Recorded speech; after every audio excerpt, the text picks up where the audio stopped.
पैलू हमारा के आज बनेलू मासूम।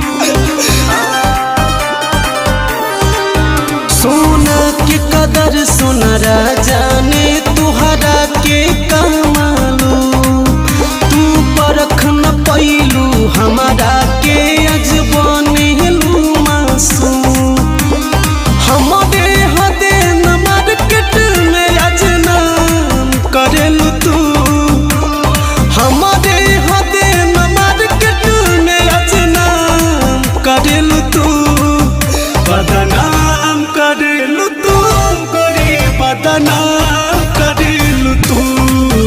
बदनाम करेलू तू गोरी बदनाम करेलू तू।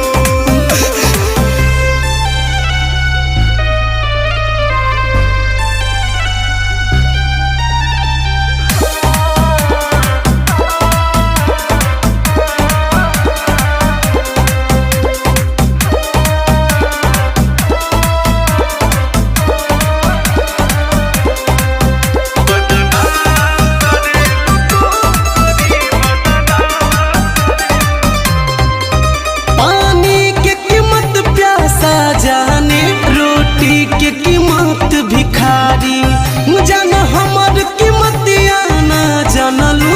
तू गईलू ठोकर मारी। पानी के कीमत प्यासा जाने रोटी के कीमत भिखारी जान हमर कीमतिया ना जानलू। तू गईलू ठोकर मारी। हद से ज्यादा गिरल गंदा काम करेलू तू। हद से ज्यादा गिरल गंदा काम करेलू तू। बदनाम करेलू तू गोरी बदनाम करेलू तू। बदनाम करेलू तू गोरी बदनाम करेलू तू।